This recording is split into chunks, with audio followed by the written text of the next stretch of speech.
حسن، آپ سے جاننا چاہوں گا آج کا فیصلہ کتنا اہم ہے، کیا اس کے نکات ہیں اور کتنی اچھی خبر ہے جسٹس قاضی فائز عیسیٰ اور ان کے خاندان کے لیے؟ بالکل ارشد صاحب، یہ تو جس طرح آپ نے کہا کہ بہت اچھی خبر ہے قاضی فائز عیسیٰ، جسٹس قاضی فائز عیسیٰ اور ان کی فیملی کے لیے.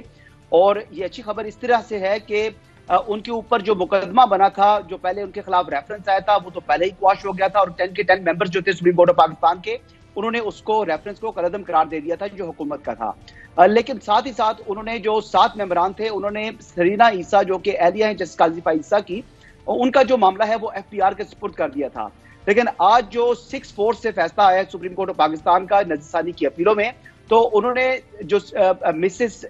جو ہے جسٹس قاضی فائز عیسیٰ سرینا عیسیٰ اور جو بار کونسلز کی اپلیکیشنز تھی ان کو الاؤ کیا، اور جو پیرا 4 to 11 تھے جو مین ججمنٹ تھی جسٹس قاضی فائز عیسیٰ کیس میں پریزیڈنشل ریفرنس پر، تو اس کو جو ہے وہ قلعدم قرار دے دیا ہے. یعنی اب معاملہ FPR میں جو گیا اور وہاں سے جو رپورٹ مرتب ہوئی، اور نومبر 2020 کی رپورٹ ہے انلینڈ ریونیو کے جو کمشنر کی رپورٹ تھی، اس تمام کی تمام جو اس کی پروسیڈنگ تھی وہ تمام ختم قرار دے دی. اور وہ جو رپورٹ مرتب ہوئی، جو انفارمیشن اس کے بعد آئی، وہ ساری کی ساری اب انفریکچس ہو چکی ہے، یعنی وہ غیر مؤثر ہو چکی ہے. اس لیے جسٹس قاضی فائز عیسیٰ اور ان کی فیملی کے اوپر اس وقت سپریم کورٹ کے حکم کے بعد کوئی ایلیگیشن نہیں ہے جو لنڈن پراپرٹیز سے متعلق تھا، جس کے حوالے سے بہت زیادہ سوالات اٹھے ان کے اثاثوں کے حوالے سے. اور ساتھ ہی ساتھ میں ایک اور بات کروں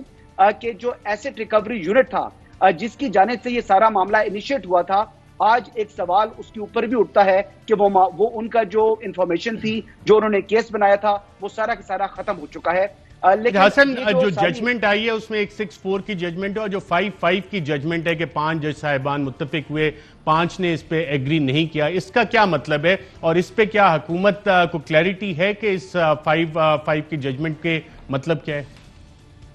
ارشد صاحب، 5-5 کی جو فیصلہ ہے، یعنی اس میں 5 ججز نے ان کی اپلیکیشن کو الاؤ کیا ہے اور 5 نے ان کی اپلیکیشن کو ریجیکٹ کیا ہے. تو اس لیے نہ ان کی درخواست مسترد ہوئی ہے اور نہ ہی ان کی درخواست جو ہے وہ منظور ہوئی ہے، یعنی وہ بیچ میں لٹک گیا. لیکن جو سیم پریئر تھی وہ سرینا عیسیٰ کی بھی تھی، اور سیم پریئر جو تھی وہ جو تمام بار کونسلز ہیں، جس میں Pakistan bar council, Sindh bar council, supreme court bar council, یہ تمام جو بار کونسل تھی ملک کی، وہ اس میں بھی ان کی بھی اپلیکیشن یہی تھی. تو ان تمام کو اپروو کر دیا ہے 6-4 سے. تو بیسیکلی جو اس فیصلے کا جو اثر ہے وہ سیم ہے. اگر جسٹس قاضی فائز عیسیٰ کی اپلیکیشن اگر ریجیکٹ بھی ہو جاتی تو تب بھی ان کو ریلیف مل گیا تھا. لیکن ارشد صاحب، یہ سب سے زیادہ دلچسپ بات یہ ہوئی کہ اس پوری پروسیڈنگ کے دوران ہم نے دیکھا کہ جو ڈویژن تھی بینچ کے اندر وہ کھل کے سامنے آئی. ججز کے اندر اختلافات کمرہ عدالت کے اندر ہمیں دیکھنے کو ملے، جو اس سے قبل اس کی نظیر نہیں ملتی. اس کے علاوہ جسٹس قاضی فائز عیسیٰ بہت زیادہ ایگریسو تھے. انہوں نے یہ جو بیٹل لڑی ہے یہ ایگریسو بیٹل تھی. اس میں جو انہوں نے قانون کا سہارا کم لیا، اور انہوں نے جو انہوں نے جو ہے وہی سوالات اٹھائے جو بینچ کے سربراہ تھے جسٹس عمرتا بندیال کے حوالے سے. اور انہوں نے ایک موقع پر کہا کہ جسٹس عمرتا بندیال، اگر آپ جو کمشنر انکم ٹیکس کی رپورٹ کو یہاں پر لانا چاہتے ہیں سپریم کورٹ کے بینچ کے سامنے، تو پھر آپ میرے خلاف کمپلیننٹ بن جائیں. اور انہوں نے کہا کہ آپ جو ہے وہ ججز کوڈ آف کنڈکٹ کی خلاف ورزی کے مرتکب ہوں گے. بالکل ٹھیک ہے. حسن ایوب، جو عدلیہ کی آزادی ہے اس کے حساب سے یہ کتنا اہم فیصلہ ہے؟ دیکھیے، یہ بہت کے بعد جو سپیریئر عدلیہ ہے اس کے پاس ایک جو ان کا